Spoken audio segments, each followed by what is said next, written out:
A very warm welcome to everyone to the sixth session of Fridays for Water. For those of you attending this series for the first time, here's a small introduction of the initiative. Friday.Waters initiative of the W for W is an expansion and continuation of the signature communication series, Wednesdays for Water. The main idea is to make Fridays fun-filled and yet a fruitful activity with the future generation. There are 4 activities initiated as series for Friday.Waters, which are water talkies, water reading sessions, water thesis club, water arts. The idea is to bring forward knowledge about water, which is available in various forms at one place to highlight issues, problems, and solutions. We also hope to increase the outreach of people who have been working in these areas. Each of the session takes place on a Friday. First Fridays for every month, we have water talkies. Second Fridays, like today, are dedicated to the book reading sessions. Third Fridays will host a thesis club, and the fourth is for water art session. These Friday sessions are aspired to be very fun-filled and as a fruitful learning activity. You can also follow us at www.w4w.in for regular updates. I will be typing that in the chat box shortly. For today's session, we're very happy to have Jenia Mukherjee, who will be speaking to us about her book, Blue Infrastructures, Natural History, Political Ecology, and Urban Development in Kolkata. Jenia Mukherjee is an assistant professor at the Department of Humanities and Social Sciences in the Indian Institute of Technology, Kharagpur. She's investigating 5 large-scale international projects funded by the European Union, AHRC, UK, and SSHRC, Canada, focusing on coastal livelihood dynamics. She's the member of the 5-member Global Committee and the only Indian representative for the Association of East Asian Environmental History. Jenia has received prestigious awards, including the Dad Grant 2022, Nippon Foundation Fellowship 2021, Australian Leadership Awards Fellowship 2010 and 2015, and the UNESCO World Social Science Fellowship 2013. She was conferred the Carson Writing Fellowship in the year 2018-19 by the Rachel Carson Center for Environment and Society, Munich, Germany, for executing her book project, Blue Infrastructures, Natural History, Political Ecology, and Urban Development in Kolkata, which has been published by Springer Nature in 2020 as part of Urban Change in South Asia series, edited by Marie-Helen Zera. A very warm welcome to you, Jenia. And here's a little something about her book.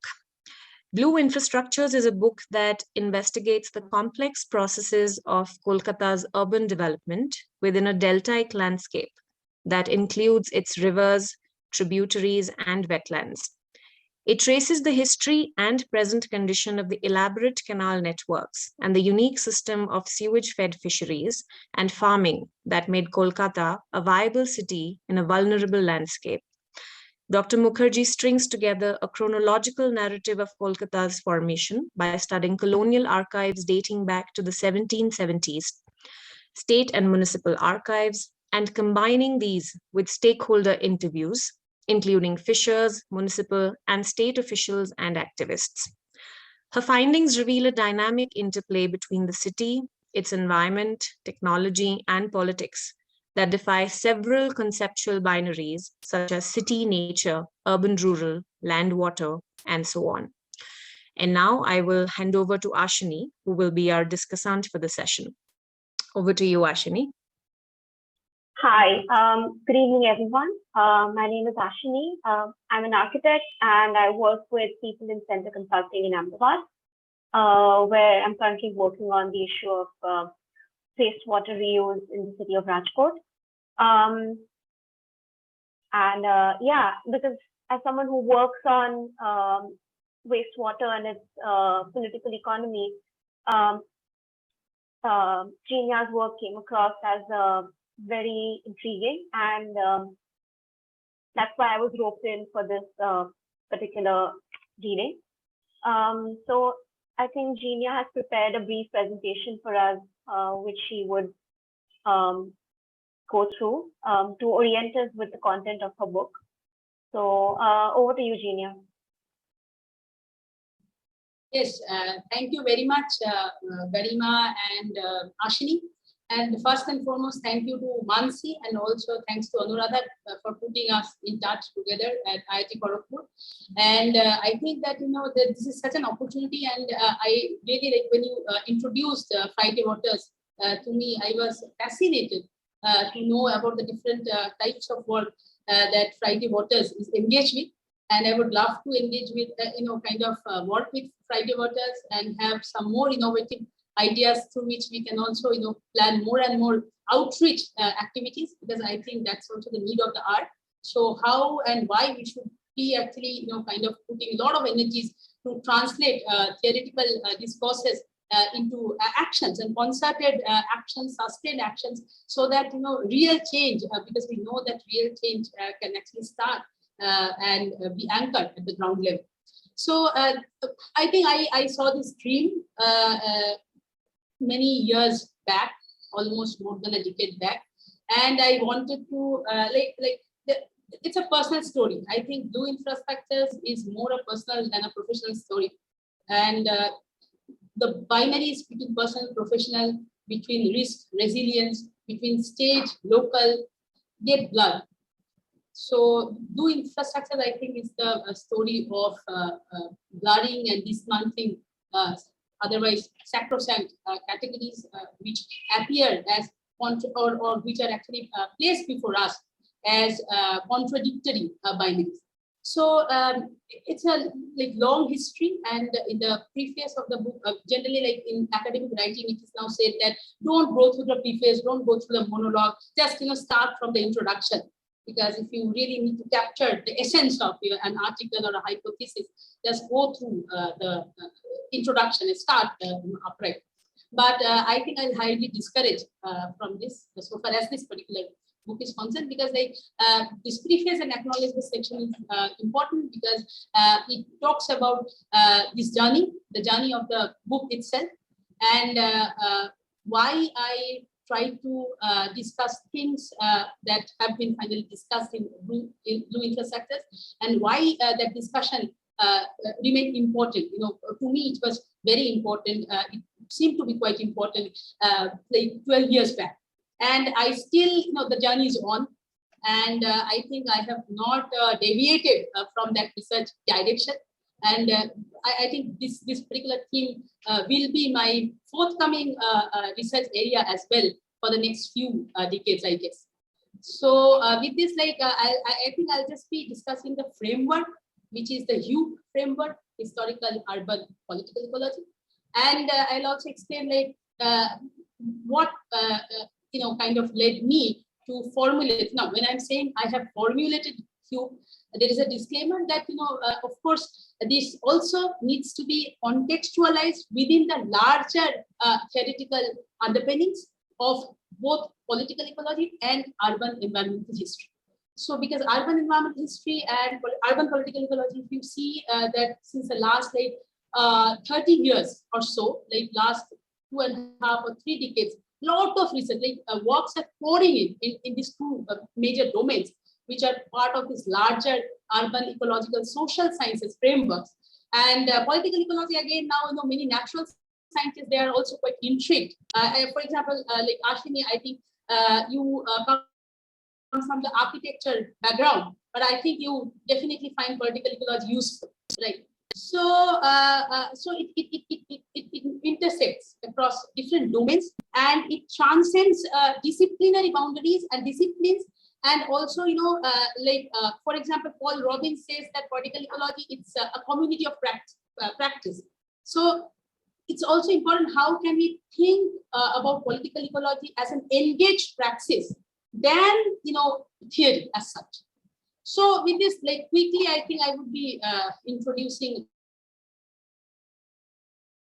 or explain HUE and why I found this framework to be important to address and answer some of the questions that kept bothering me for long, so far as the story of Kolkata's water bodies, canals, wetlands, inlets, creeks, rivers, arteries are concerned.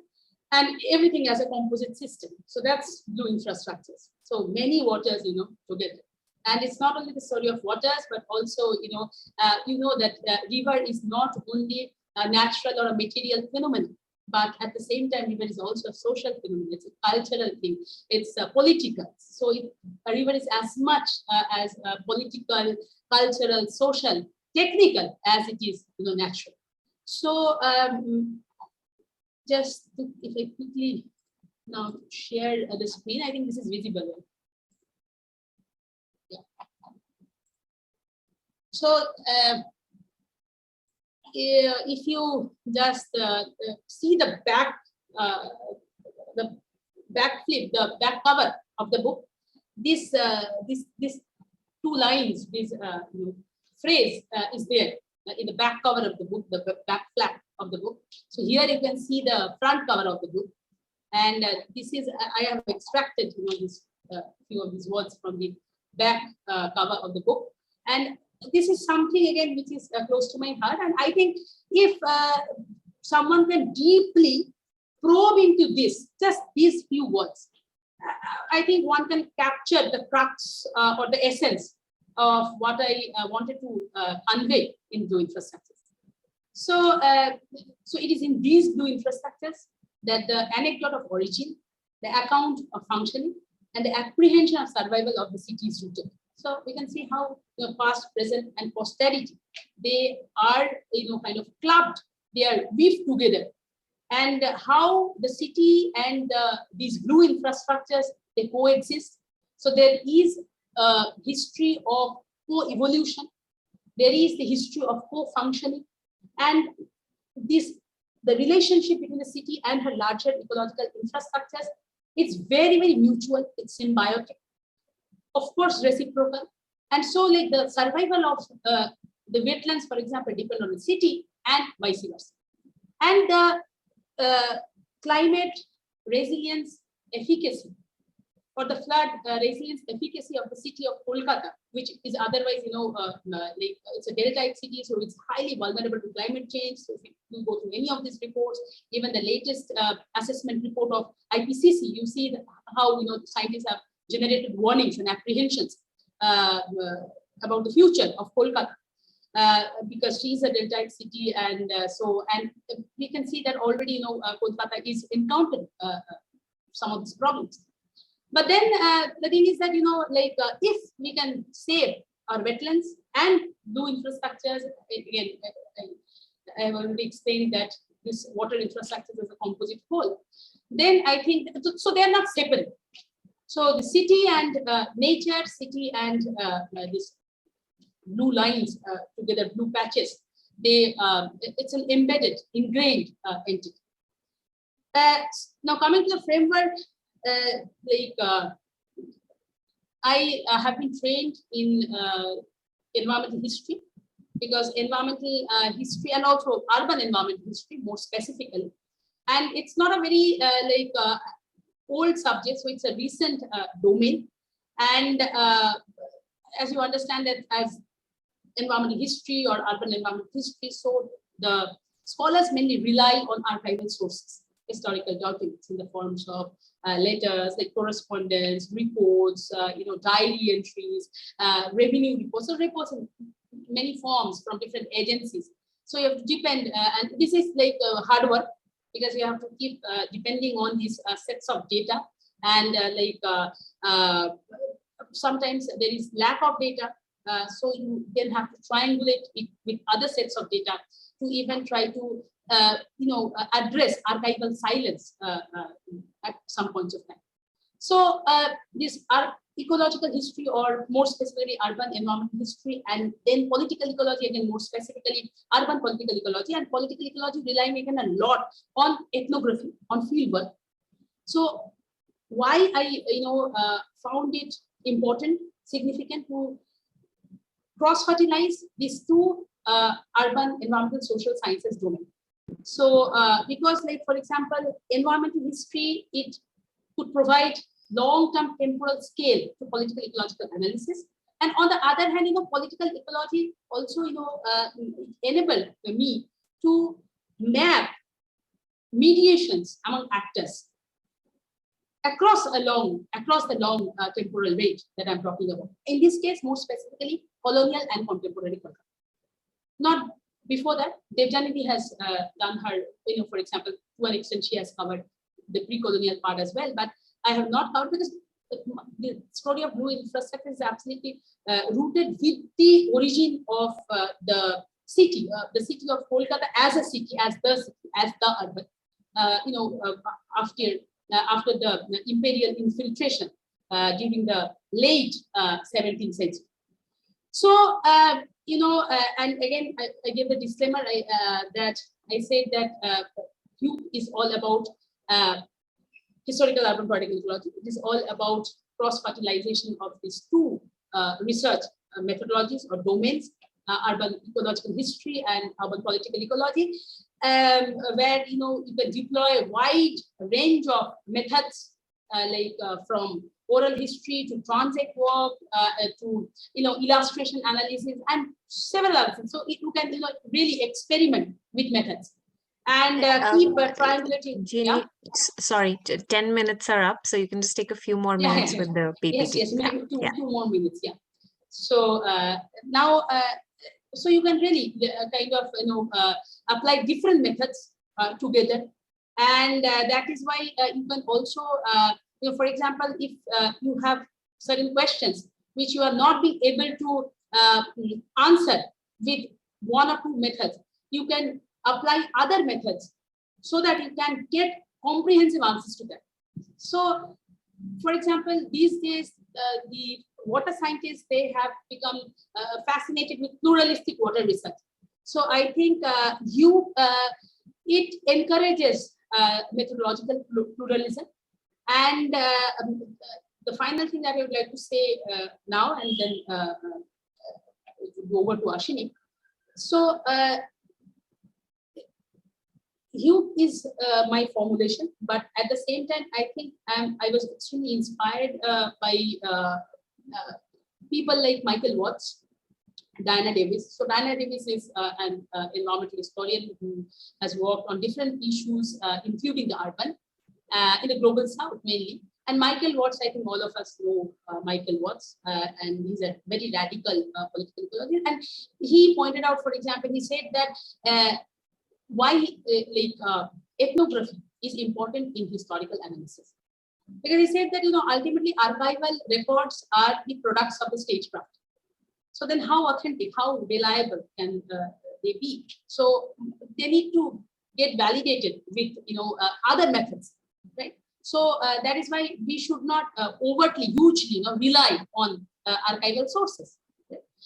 On the other hand, and also the nature of archive, it varies. It's not the same everywhere. On the other hand, Diana Davis pointed out that why and how historical analysis also remain very important, because it is history that helps political ecology, or rather that guards political ecology against our historical and our political analysis. So I think all these different kinds of arguments and the different empirical case studies through which they placed their arguments, it played it played a major influence on me. And when I really wanted to uncover the history of these blue infrastructures of Kolkata, because lot of controversies were also going on. Lot of debates and controversies were on in terms of the fishers accessing wastewater in the wetlands, in terms of the importance of the city of Kolkata, because the city really does not have the zeal to mobilize and activate her people, her citizens, to kind of raise their voice against ecological degradation. So Kolkata was facing all these charges from different fronts. So, and it was a bit uncomfortable situation for me and for many of us. And this was a context which provoked me to really dig deep into some of these questions. And I think the answers, to an extent, are available in the book.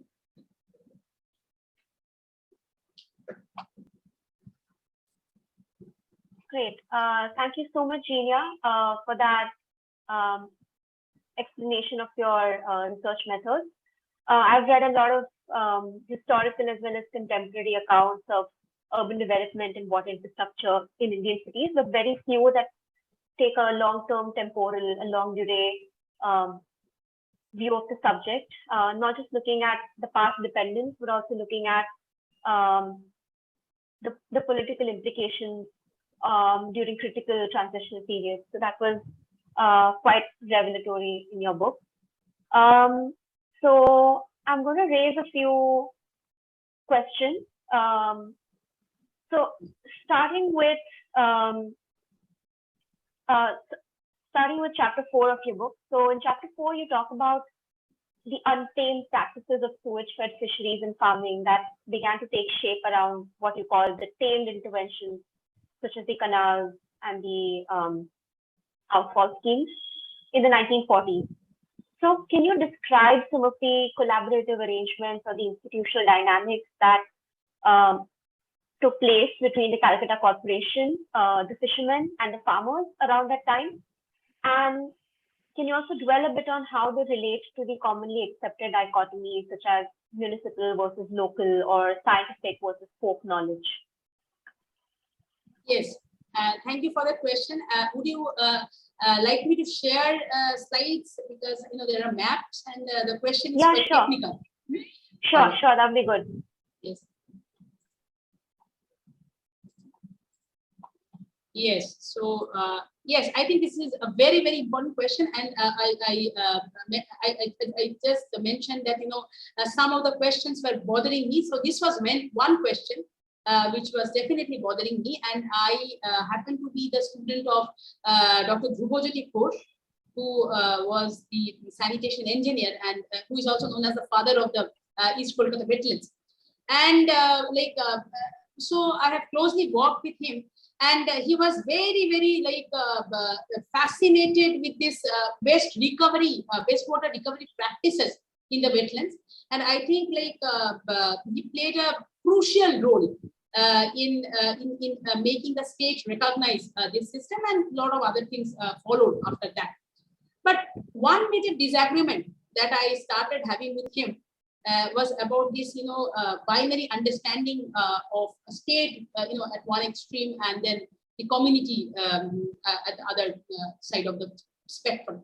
So again, this question is technical, and also very quickly, I think I'll not be able to discuss everything, but if you can see this particular map, right? So if you see this particular map, you can see that this is the technical design of the Eastern Canal system that the British came up with between this system, the Eastern Canal system. This was developed roughly between 1770s, because 1770s the first intervention was made when the British excavated Talis Nala, reviving parts of the Adigonga, which was one of the major distributaries of the Ganga River. And then number of other canals were excavated. So the names of these canals are here in the table. And in this way, the system, it catered to the dual purposes of trade and transportation on one hand, and drainage towards sanitation on the other. Now, what happened is that you can see the Vidyadhari River here, right? Yeah. So the Vidyadhari River, it played the role of the outfall channel for a long period of time. But after that, it started showing signs of deterioration due to several reasons, including both natural and artificial. And then, there were a lot of debates in the Calcutta Corporation that what would be the alternative outfall channel then for the city of Kolkata. And then they came up with this alternative scheme, which is known as the Kulti log scheme. And this Kulti log was constructed, and Kulti replaced Vidyadhari during the 1940s, early 1940s. Now, this is very significant, and I would like to consider this as a departure like a landmark event in the ecological, for the ecological history of the city, because with this change, this the marshes which were previously saline marshes, like which were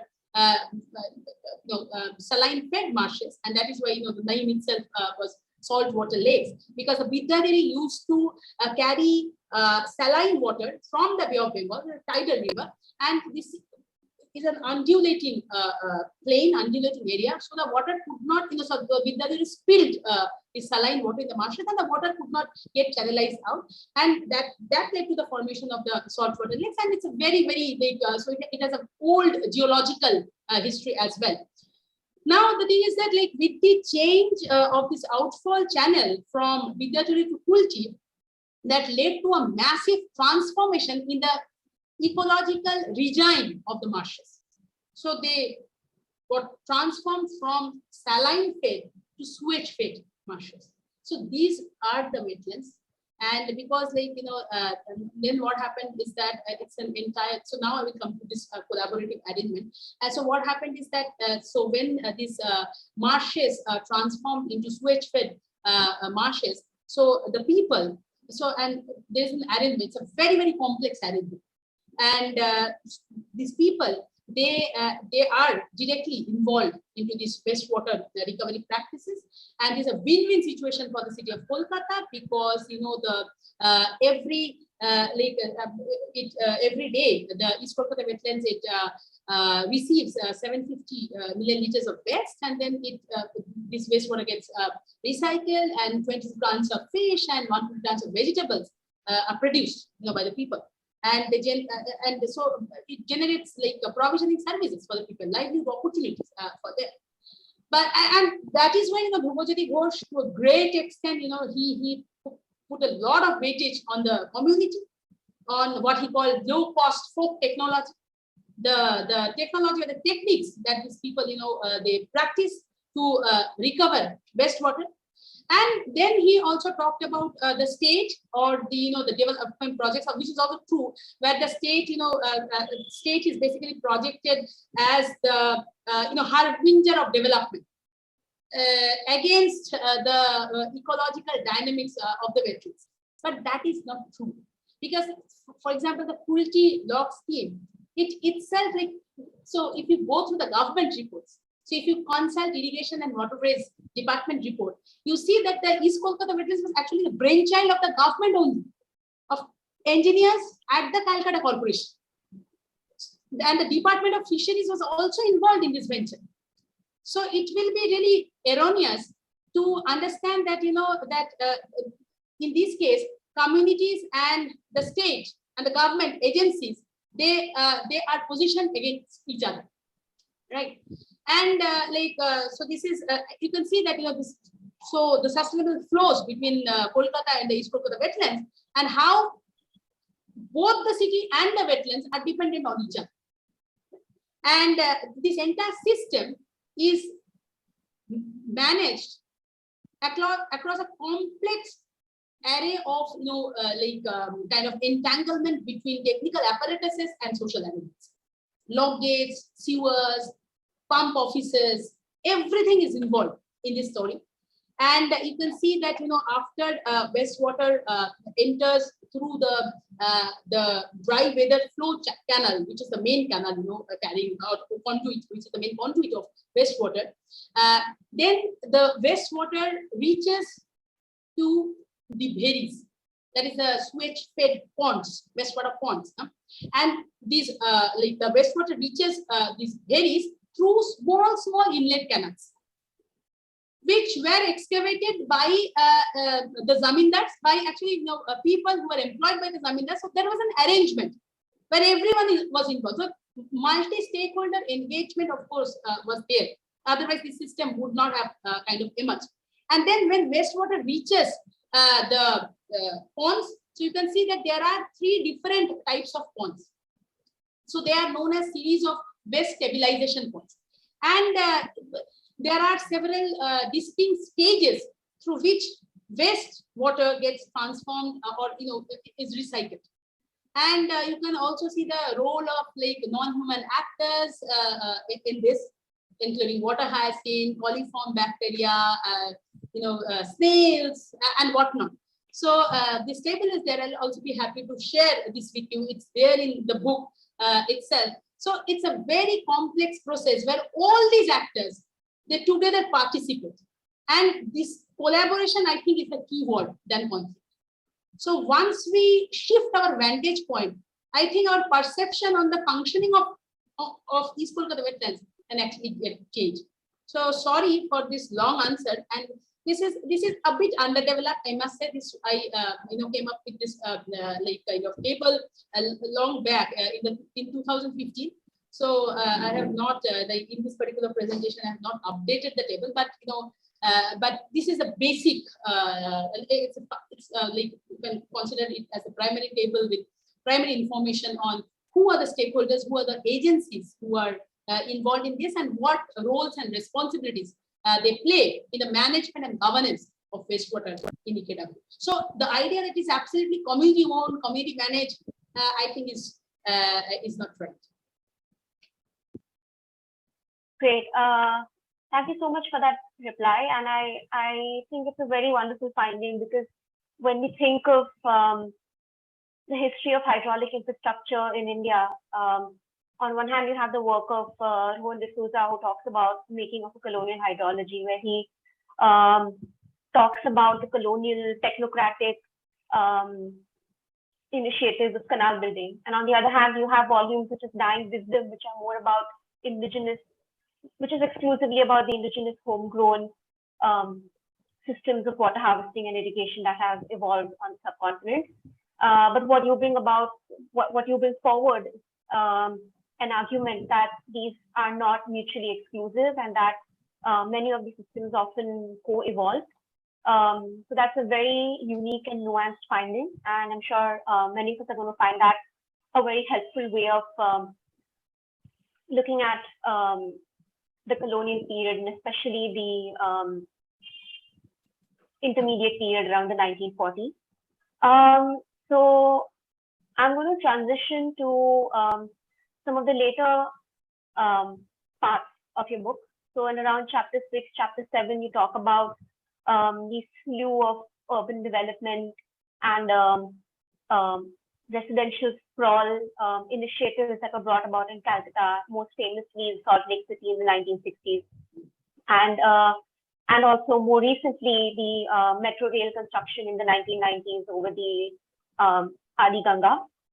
And many of these projects were quite contentious, and a lot of environmental activists, as well as project-affected people, took offense to many of these initiatives, because obviously their livelihoods and their aspirations were impacted by these projects. So in that context, in chapter 8 of your book, you describe 3 varieties of environmentalism that have been observed in Calcutta.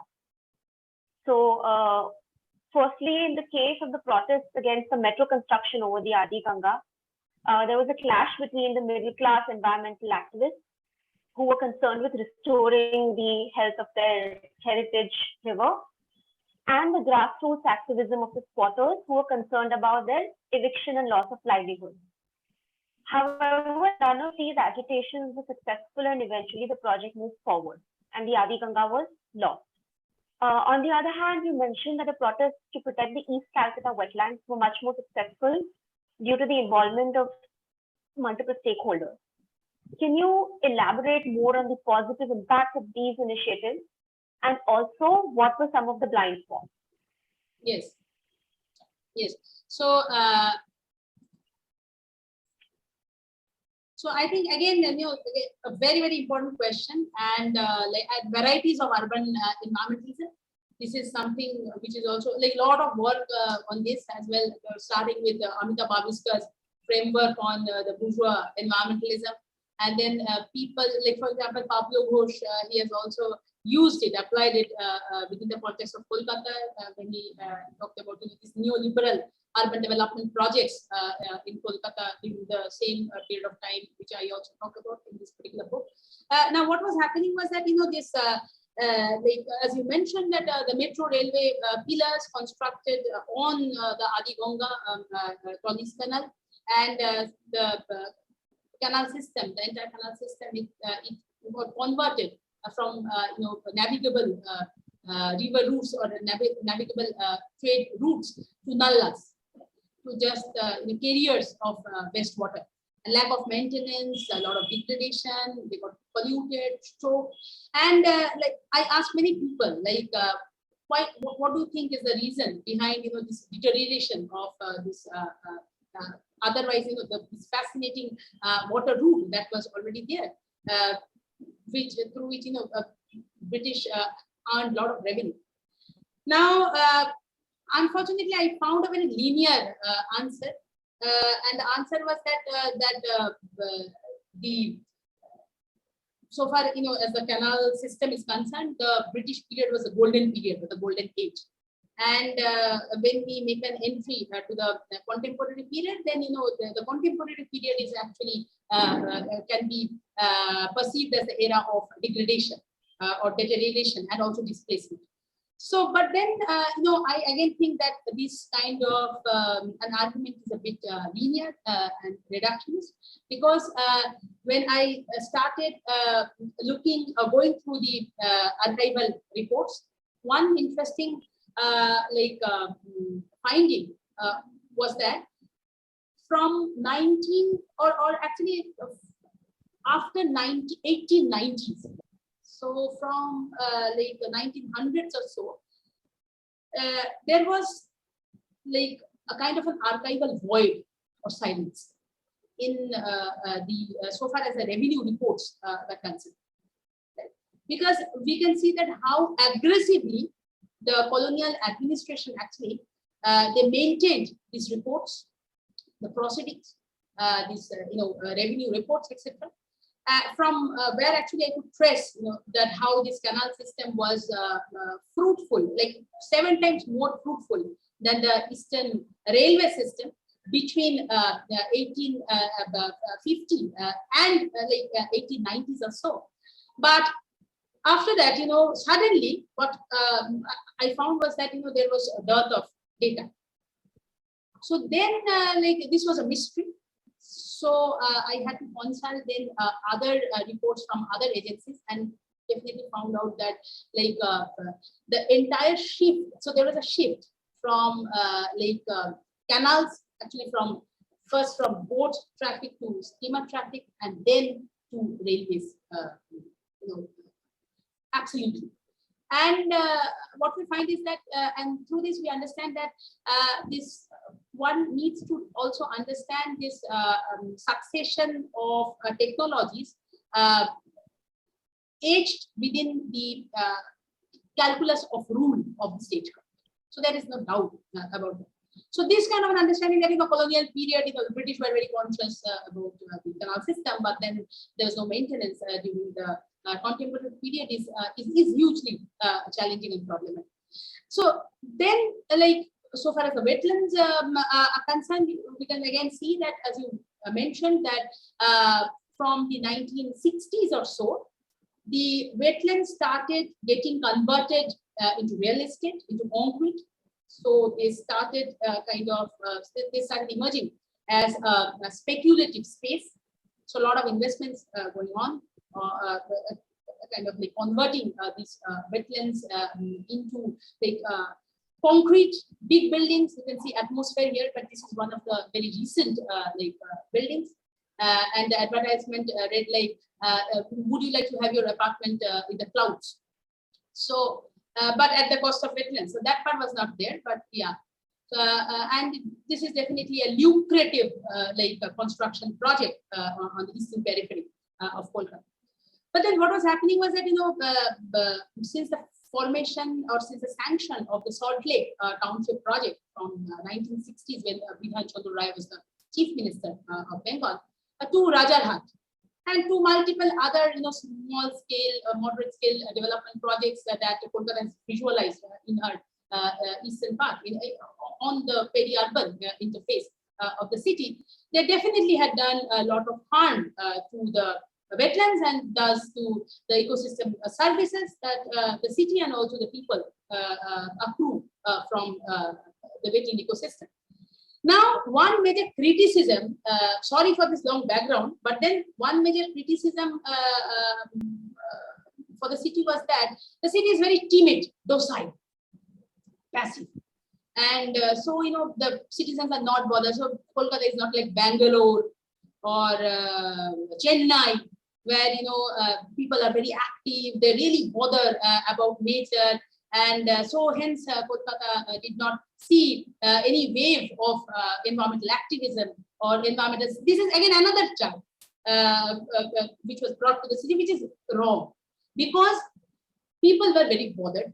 And here we find many shades of environmental activism. That, so for example, we just consider two case studies. So one, the Adigonga Talisnala case study, and the second one, if you take, is Kolkata wetland. There are several other cases as well. So, and I'm very happy to the public, Pradeep Kakkar and Banani Kakkar, they recently, just 2-3 months back, they published a small book called Once Upon a City. And if you go through that book, so it's a citizen science book. So if you go through that book, you will see that how people were actually mobilizing, how they got activated, against several issues, and how they were, kind of through collective action, they were really bothered about ecological degradation that the city was facing. So they were putting pressure on the state.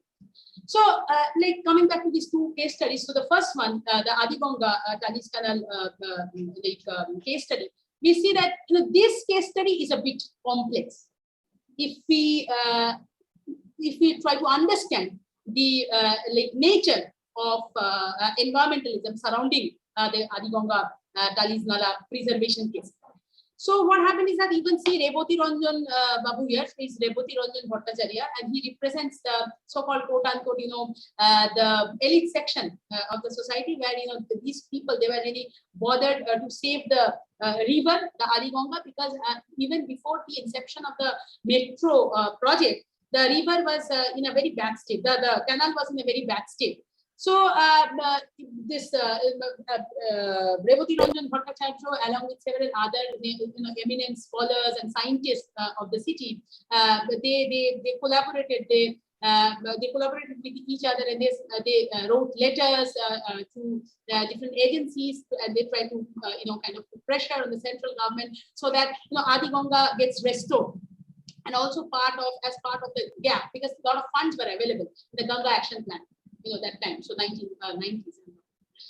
But one major problem was that they had apprehensions about the squatters that inhabited, which sprouted up on the banks of the Adigonga. So again, it has a complex history, post-partition period, influx of refugees, several other waves of migration to the city due to several reasons, etc. But then these people, they were happy with the proposal of the central government to actually displace, to approve squatters and clean the two banks, both the banks of the river, so that the river can be revived as a heritage river. But on the other hand, when this movement was initiated, then we see how different grassroots organizations, then some of the names are here, they are all native grassroots organizations of the city, and different grassroots organizations having specific agendas. So few working for the agenda of women or women empowerment, child rights, and and all these issues like child rights, women, or gender, they all intersect with the larger issue of ecology, ecological degradation and ecological preservation. So they protested against the type of environmentalism that that got initiated that time on the Adigonga, and they said that no, the people, they should not be removed. The squatters should not be removed or uprooted from the banks of the. So there was a clash. So we see clashes, between these different varieties of environmentalism on the issue of Adigonga. The bad news, or I don't know, the news is that these different varieties of environmentalism, no variety, neither variety of environmentalism could actually survive, because the metro project, it put the last nail into the coffin. And this man, you can see Subhash Dotto here. So when I interviewed him in 2019, he said that, I till date I had filed 101 public interest litigations before the High Court, and only one case that I have lost is the Adi Ganga case. And what was the reason? Because of the Railways Act. So it's the colonial leftover of the Act, where the Act says that the railways have the right to kind of construct over, under, below any river, any land, anything as such. So, and that is why they lost. Both these groups, all these groups actually lost their agenda. So their agenda could not get accomplished. So neither the river, nor the people, nor the squatters could be saved. So, but this is an interesting case study where you see that there was a tussle between these two arguments, major arguments. So heritage, heritage. What do we need to see? What do we need to preserve? Heritage or basic human rights.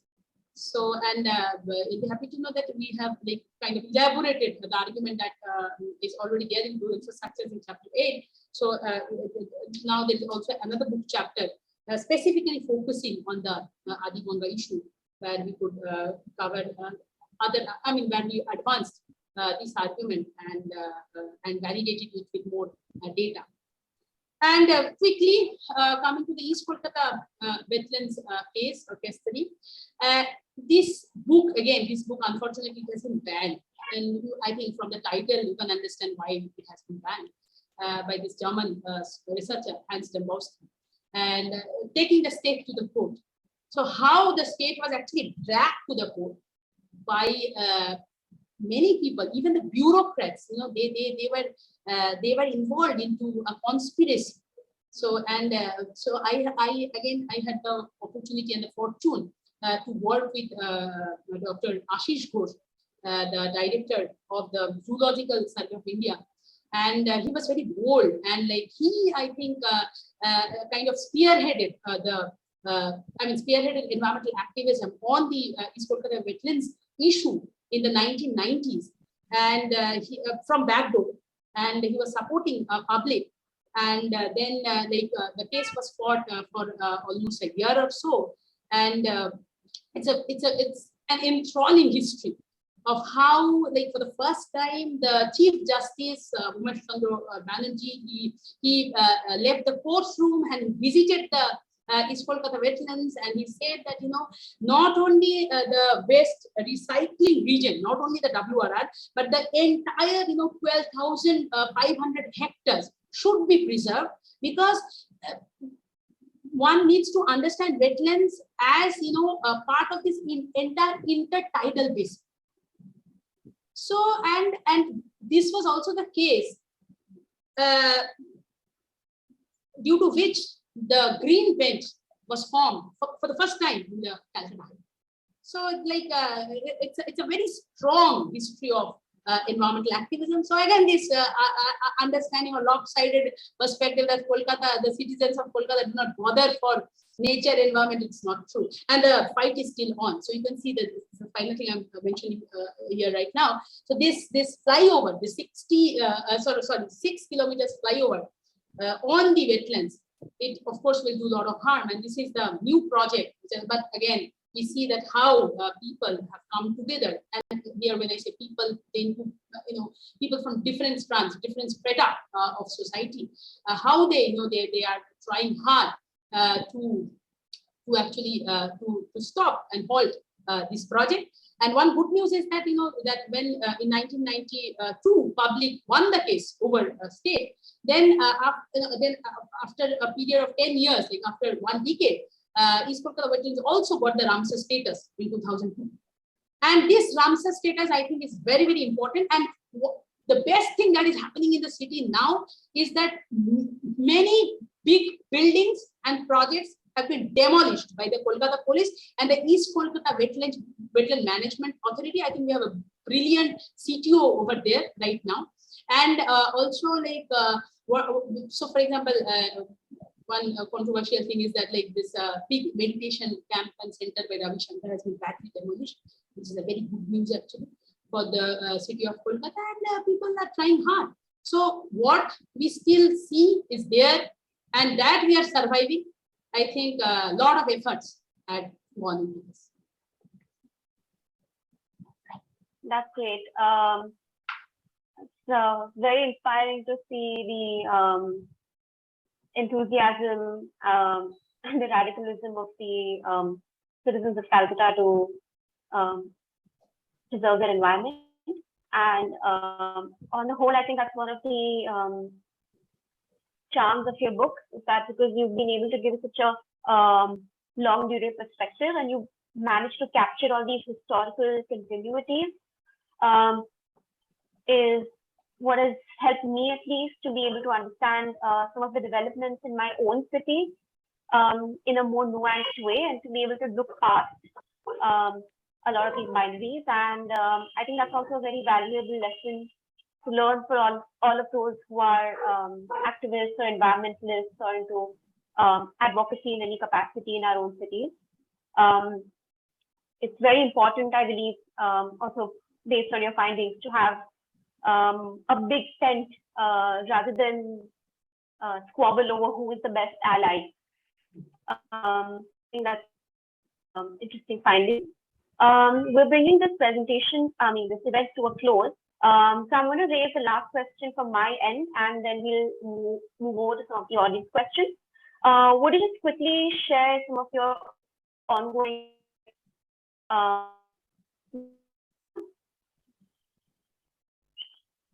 yeah. So the ongoing projects, right? Yeah, just very quickly, if you could just talk about some yes. of the books. So I think like the two like one project, one major project, but it's like a short project, duration wise, but scale wise, like it's I mean it's not very short. So that is where the challenge is. We have to like it has been very hectic, but at the same time, like a lot of learning opportunity. So what is happening is that I am now part of this MOOC course. So this that grant is all about this massive online course on urban ecological heritagescapes through understanding urban ecological heritagescapes through interactive governance. So where we are actually doing you know, a kind of we are applying comparative urbanism theories. We are trying to understand like two cities, lake and the ecological patches, like the lakes of Bangalore and wetlands of Kolkata. And I mean, it's taking an interesting turn now. And we have to complete this project by October. And the best part is that, you know, it's not like classroom recordings, or it's not like, you know, so transit work and field footages, videography. So it's very innovative. So I think this is a good, it can be if done properly. So that's the challenge. So it can craft meaningful pedagogical interventions. And what is very important is that we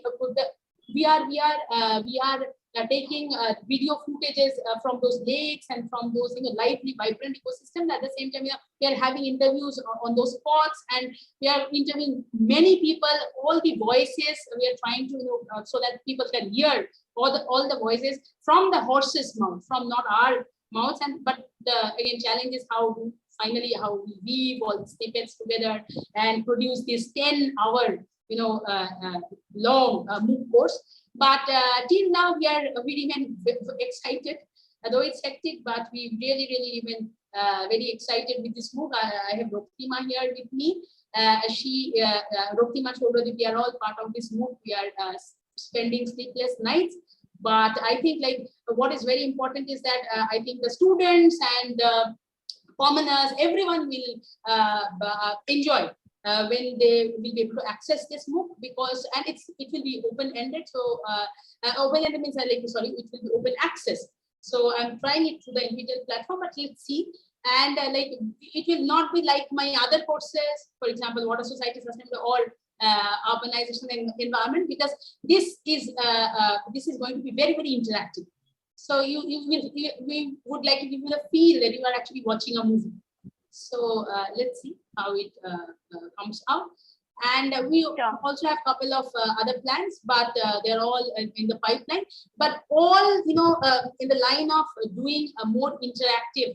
They are like interactive projects. They are no more bound within the walls of typical classrooms. Great. So for whoever is interested in the course that Jenia just mentioned on urbanization and environment, I've dropped the link in the chat box, so you can look that up. And we'll just quickly take a few questions from our audience. So, second.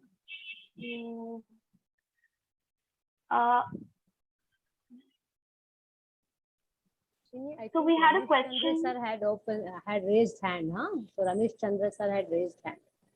Yeah. Sir, can you turn on your microphone and you can raise your question? Is he still with us?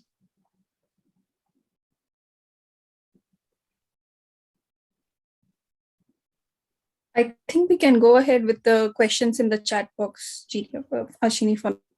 Okay. No. Okay. Ramesh sir, we'll wait for you.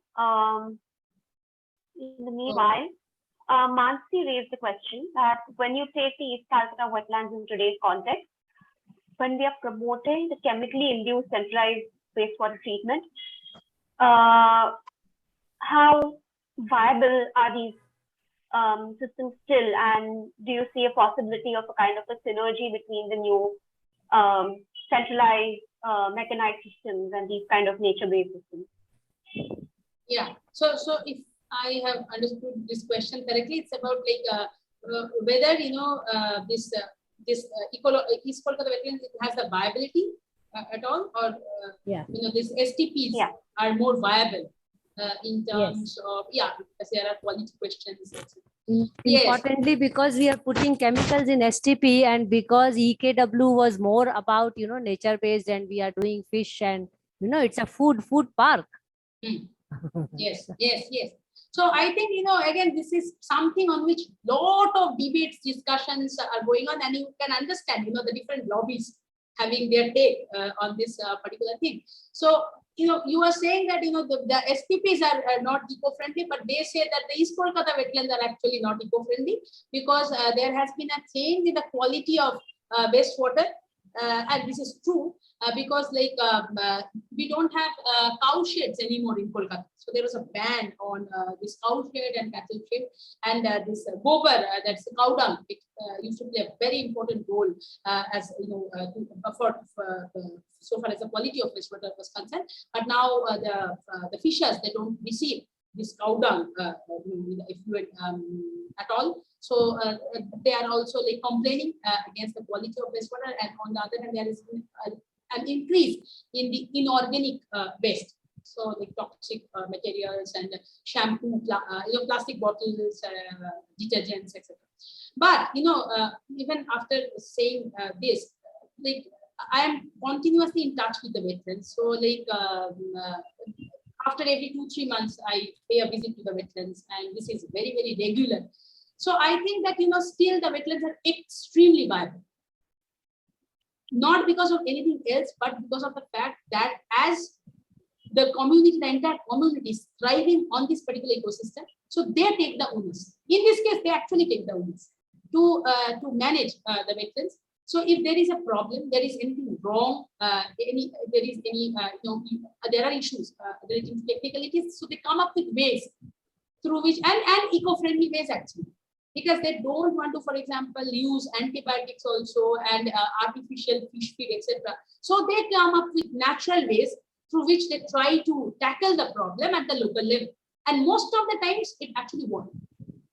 So, but unfortunately, in 2017, like two of my collaborators, whom I took to the wetlands, they, wrote an article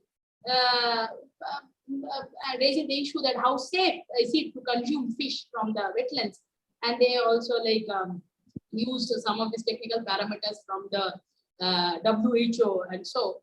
And there are some reports and there are some investigations which are on those lines. But I think, there are no major, there are no reports at all of any health issues or anything else from the wetlands. And Jadavpur University, Oceanography Department, Chemical Engineering Department, they do regular, they conduct regular tests. And there are no, of course, there has been a change in the quality. I'm not saying, and maybe this crisis can, even the intensity of the crisis can can get more serious. But till date, I don't think that there can be any question on the viability of this particular. So the people who are, or the groups who are promoting STPs, I must say that they strongly belong to the corporative. Thank you. Right. And political ecology of it, huh? Yes. Thank you. Aashini, over to you. yeah, we have one more question from Alka, which is regarding your methodology. She wants to know how you validate or authenticate the information from the archival sources when you use it in your academic writing. Yes. So yeah, so validation actually means that so validation, I think it is inseparable with the idea of cross validation. So you have to continuously triangle. So there's a methodological triangulation. So which means that where you need to keep validating your facts with different types of sources that you have managed to gather from different people, different places, different reports or documents, and then need to weave a story. So what I would like to say is that there is something called storylines. So I think I'm very inspired by one social scientist who talked about the storylines, which means that there are multiple stories, repressed stories, suppressed stories, dominant stories, right? So number of stories, and especially within the context of urban ecological palimpsests, the storylines are so very important. And who is speaking? Who are given the voice? Like, what are the records that are actually preserved? What make way to the archives even? How do you understand archives? So these are different questions, and of which we don't have simple answers. So what we can do is that I think, we just need to focus on a particular issue, dig deep into the particular component of research and see how best we can, address the component following different methods and different formats. So I think these days I find a lot of, multinodal methodology to be very, very significant, because that keep on kind of providing checks and balances to the authenticity, to reliability, to authenticity, and all these different issues that remain part of this kind of subjective research. Part of this kind of ecological, socio-ecological research, where objectivity is a major question. Great. Do we have, I think we're all done with the chat box, but is there anyone else who has anything to ask? Mansi, Garima? Yeah, I had a question. If no one has a question. Sure, go ahead. Okay, so Jenia, you spoke about how there has been some concern regarding the quality of water that is, or the sewage that is going into the wetlands. So, I mean, when the British made it, or pre-independence time, we didn't use Harpic, and a lot of trash was also not going into the sewage. So, I also understand that STPs also are not actually very good at filtering out such chemicals.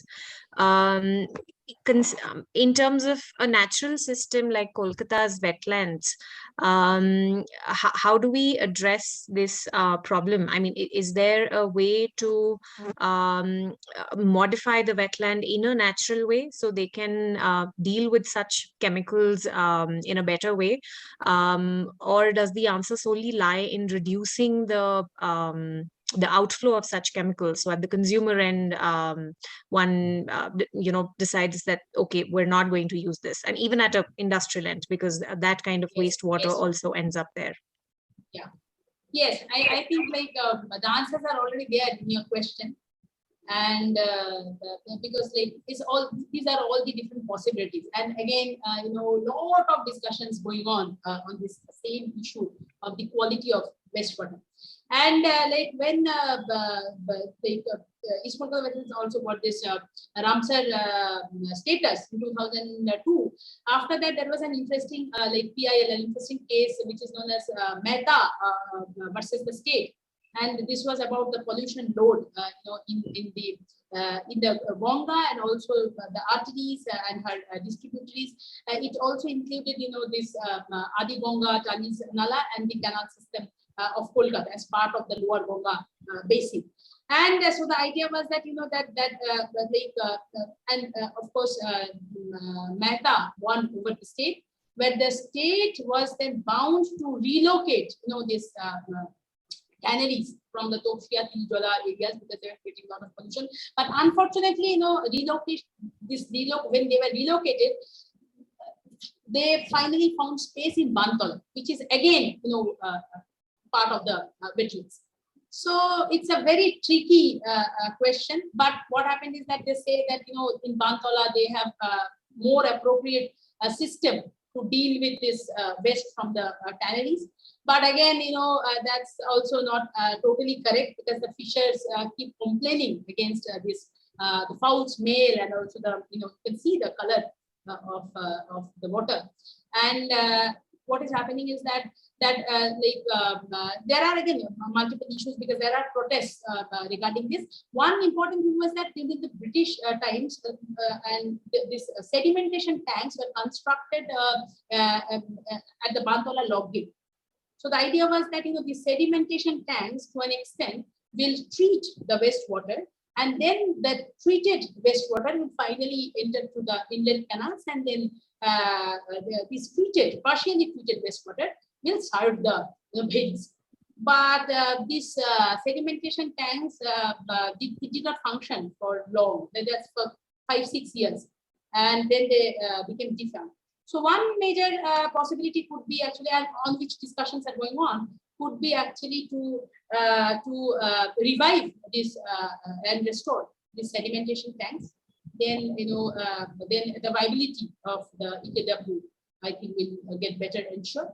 But there are multiple other opportunities, and there are several things which are actually going on. As I mentioned, that the fishers they're trying out several adaptive mechanisms, coping strategies, which till date it's not a major issue. But again, we cannot be so careless and indifferent to this, because this is going to be an issue within next maybe like 1 decade or so. So one again final good thing is that there is this now integrated management plan, 100 crores budget proposal to properly restore the EKW and address some of the challenges that the fishers and the wetlands are facing right now. And this will be kind of executed by the EKW. So with EKWMA, the East Kolkata Wetland Management Authority, which is a statutory organization to protect the wetlands. So EKWMA will be working with different agencies and grassroots organizations, even NGOs, together to execute several components of the integrated management plan. So I think there's a lot of hope. There are issues, but I think that East Kolkata Wetlands it's not a declensionist, but actually a hopeful story. Right. Yeah, and I think Jenia, you also mentioned in your book that the water hyacinths that the fishers use to sort of break the tidal wave. Yes. So that's one function, but they also have the other function, which is they absorb a lot of the heavy metal ions. Yes. So So a lot of the heavy metals that were coming in or leaching through the leather tanneries was actually being dealt with through the hyacinth. So I think that's another interesting point that you raised in your book. So we'll bring this to a close. I think I'm just going to invite Alka. She had a question regarding multi-stakeholder involvement in environmental activism. So if you could just turn on your microphone, maybe you can. Hi, Jenia. Yeah. Hi, Jenia. Thank you Hello. thank you for very interesting presentation, Jenia. It's a wonderful to listen to you.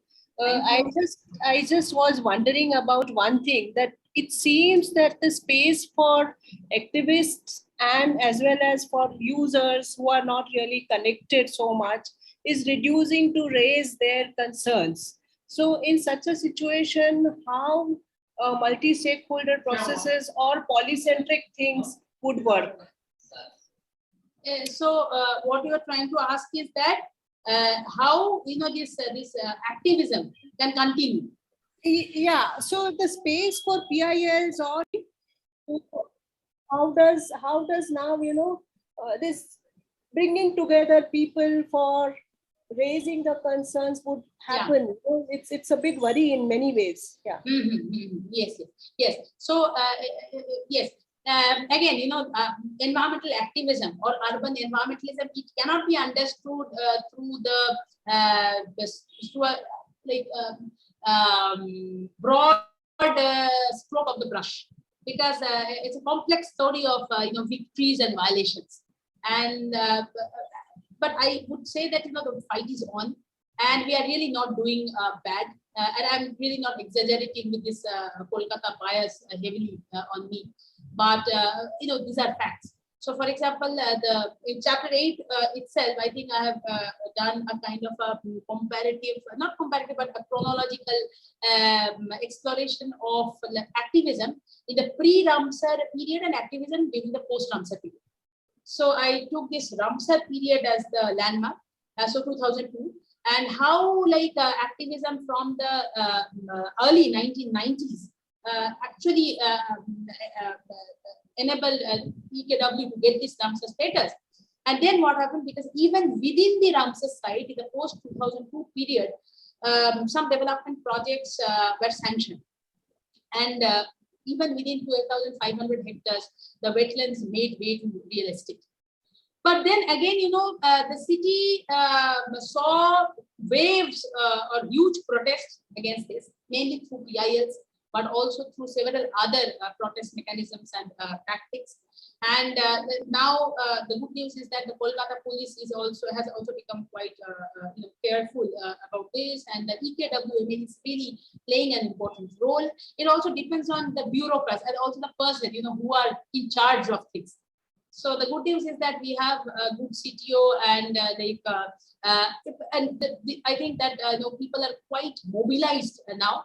And one good news, I think it's a small attempt, but what is happening is that through our MOOC, the idea is to understand urban ecological heritage scapes through interactive governance. But as we are very passionate about this Kolkata wetlands, and it is part of our long-term interest, so we are also eliciting interactive governance, eliciting the potential of interactive governance. So when we are organizing workshops, so all these different groups, they are being brought together.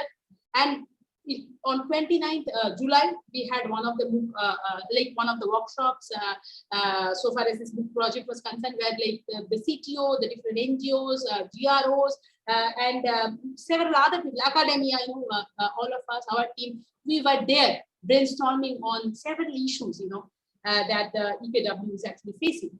And so what is happening is that through multi-stakeholder engagement and exchanges, we are being able to know from each other, empathize with each other, and map and identify overlapping areas where we can work together. And there can be sustained collective action. So I think, Alka, that we are in this phase of renewed activism. So it is there, and in a much bigger way. And again, Friday.Waters, I think, would be happy to know that that different organizations are also trying to mobilize the young adults, the children, through, by arranging this walks and tours, transacting through the wetlands. And also our MOOC will be this kind of an educational course that anyone, for example, class 5, class 6 standard students, they will be able to understand the value, the heritage value of the wetlands. So we are trying to, all of us, I think, are trying to come up with new ways, innovative mechanisms through which, this story can be narrated, and the cherishable moments can actually be cherished together. And again, how by mapping and eliciting interactive governance, the wetland ecosystem of Kolkata can really be, valued and cherished and treasured by all of us. So this is happening in a new way. It has really found a new avatar, and I think the journey it has started, and all of us will go a long way because we now know that we'll be able to thrive and survive. Our survival and sustenance depends on the survival and sustenance of the city, who is where the city is absolutely not separable from her blue infrastructure. Great. Okay. Thank you so much, Jenia, for your wonderful insights, and it's inspiring to see the scope of your work. I believe it's a project that you've taken on for over a decade at this point, and it takes some real commitment to be able to take things through so consistently over such a long time, to give us such a comprehensive peek into the environmental history of Calcutta. I'd also like to thank Mansi, Garima, and Alka for inviting me, giving me an opportunity to go through Jenia's work and participate in today's event. So thank you so much, and I look forward to the future events. I think I'll hand it over to Garima now for the closing note. Thanks, Aashini. Jenia, thank you so much. That was a very amazing presentation. All of us learned a lot about Kolkata and about how the wetlands serve a very important purpose. Also, in today's times, in the environment movement, it's very easy to pick a side. And I think your book tells us that it's not the right way very often, and it's not okay to do that. And every story has multiple perspectives.